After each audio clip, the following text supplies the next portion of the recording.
Գյորջյան Կասկադ 60 ամիս փուլային վճարում բազմաթիվ առավելություններ։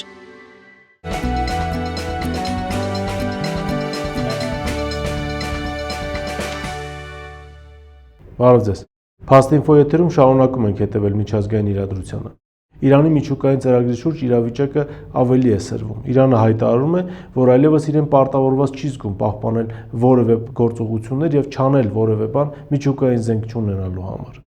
Ըստ էության պատճառը հայտնի ՄԱԿ-ի որոշումն էր, որով սեպտեմբերի 27-ից վերականգնվում են պատժամիջոցները ողջ ծավալով Իրանի նկատմամբ։ Այդ հայտարարությունից մեկ օր առաջ Ռուսաստանի Դաշնությունը պաշտոնապես դիմում է ՄԱԿ-ին առաջարկելով հետ կանչել այդ որոշումը, քանզի պատժամիջոցների կիրառման որոշումը ոչ միայն դրական չի անդրադառնալու Իրանի միջուկային ծրագրի վրա, այլև ընդհանրապես դուրս է մղվելու վերահսկողությունից։ Եվ այդ որոշումից հետո Իրանը հայտարարում է, որ այլևս որևէ կերպ չի համագործակցելու ՄԱԳԱՏԷ-ի հետ։ Դա նշանակում է, որ ՄԱԳԱՏԷ-ի տեսուչներին չի թույլատրվելու մուտք գործել Իրանի միջուկային օբյեկտներ, դա նշանակում է, որ Իրանը շարունակելու է ուրանի հարստացման շուրջ աշխատանքները, բացի այդ արդեն կան տեղեկատվություն, որ Իրանը ամբողջությամբ կամ գրեթե ամբողջությամբ վերականգնել է միջուկային զենքի ստեղծման բոլոր լաբորատորիաները եւ այդ աշխատանքները ինտենսիվ շարունակվում են։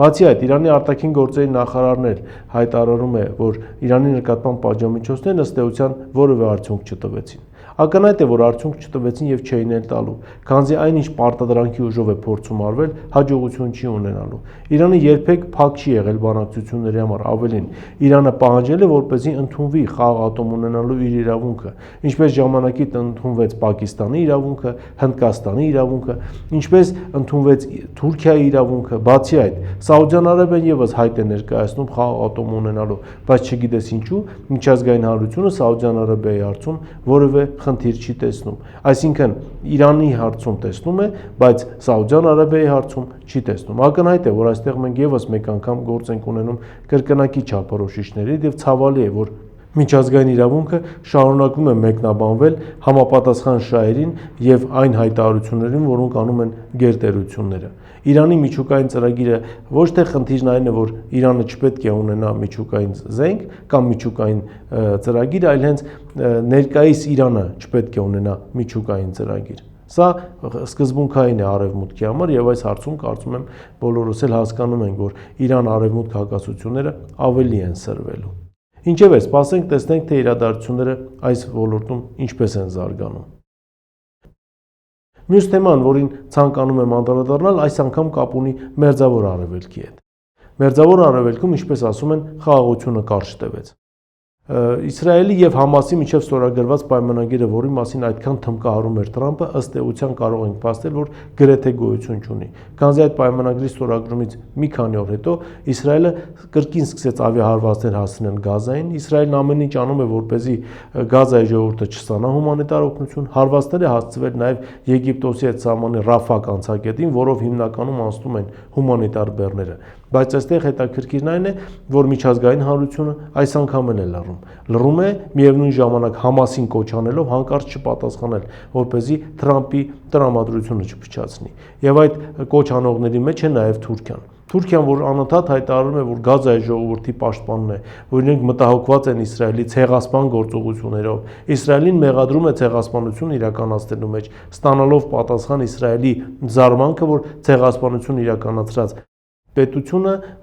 մեղադրում է Իսրայելին ցեղասպանություն իրականացնելու մեջ, բայց այստեղ խնդիրը դա չէ։ Խնդիրն այն է, որ հերթական անգամ մենք տեսնում ենք կրկնակի չափորոշիչ։ Թրամփը, եթե հիշում ենք, շտապեց հայտարարել, որ իրեն հաջողվեց այն, ինչ չէր հաջողվել մի քանի տասնամյակ շատ երկրների ղեկավարների։ Ինքը կանգնեցրեց Գազայի պատերազմը, ինքը ամեն ինչ արեց, որպեսզի Համասը եւ Իսրայելը հաշտվեն,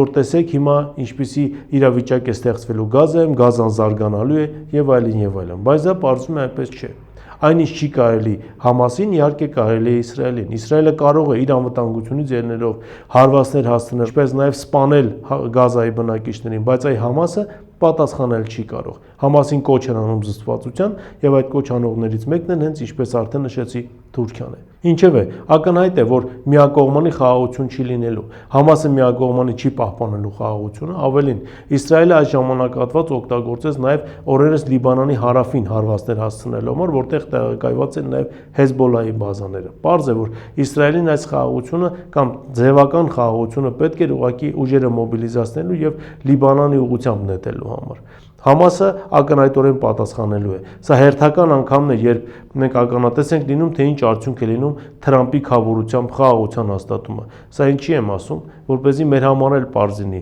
որ հայ-ադրբեջանական խաղաղություն ըստ էության չի լինելու, չնայած Թրամփը միգուցե եւ անկեղծորեն շատ է ցանկանում։ Թրամփը ուղղակի այն երկրների թիվն է ավելացնում իր շողության մեջ կամ իր ինչ-որ ցանկում, որտեղ ինչ կարծիքով հաջողվել է իրեն խաղաղություն հաստատել։ Գազայում մենք տեսնում ենք, որ խաղաղություն չկա։ Հայ-ադրբեջանական հարաբերություններում կկարողանա արդյոք Թրամփը պահպանել խաղաղությունը։ Սա ըստ էության ժամանակի հարց է, ինչպես ասում են, հռետորական հարց է։ Սպասենք տեսնենք, թե իրավիճակը ինչպես է զարգանալու։ Եվ վերջին թեման, որին ցանկանում եմ անդրադառնալ, ուկրաինական խնդրին է վերաբերվում։ Մենք արդեն նշել էինք, որ Ռուսաստանի եւ Միացյալ Նահանգների նախագահները հեռախոսազրույց են ունեցել նախորդին եւ պայմանավորվել են հանդիպել Հունգարիայում։ Թվում էր, թե ռազմական գործողությունները պետք է որ չակտիվանան եւ բոլորը պետք է սպասեն երկու երկրների ղեկավարների հանդիպմանը, բայց բովանդակ արևմուտքը հաջողության չհասնելով Ուկրաինայում հիմա էլ փորձում է Ռուսաստանի հարևաններին ներքաշել մեծ պատերազմի մեջ եւ միանգամից մի քանի տարածաշրջան պայթեցնել։ Իսլամական հեղափոխության պահապանների կորպուսին մոտ կանգնած Telegram ալիքները հայտնում են, որ նախորդին Օրենբուրգի Գազա վերամշակման գործարանին հասցված դրոնների հարվածը մեծ հավանականությամբ եղել է Ղազախստանի տարածքից։ Այսինքն այստեղ եւս կրկնվել է Սարդոստային օպերացիան, եթե հիշում ենք, մայիս ամսին նույն Սարդոստյան օպերացիայի արդյունքում հարվածներ հասցվեցին հեռավոր Էնգելս օդանավակայանում կայանած ռուսական ստրատեգիական ավիացիային եւ որի արդյունքում ստրատեգիական ավիացիան լուրջ կորուստներ կրեց։ Այդ ամենը իրականացվել էր բեռնատար մեքենաների միջոցով, որոնք հետո պարզվեցին ադրբեջանական ծագում ունեն։ Հիմա էլ մեծ հավանականությամբ կրկին Սարդոստային օպերացիային ենք մենք ականատես լինում եւ հիմա էլ Ղազախստանի տարածքից են ըստ էության դրոնները թռել եւ հարվածներ հասցրել Օրենբուրգի գազավերամշակման գործարանին։ Այդ նույն ժամանակ Վրաստանի իշխանություններն են հայտարարում, թե ձերբակալել են Ուկրաինայի մի քանի քաղաքացու, ովքեր պայթուցիկ էին փորձում ներկրել Վրաստանի տարածք։ Ըստ էության մեծ հավանականությամբ նաեւ Վրաստանի տարածքն էր օգտագործվելու Ռուսաստանին հարվածներ հասցնելու համար, հատկապես Հյուսիսային Կովկասին։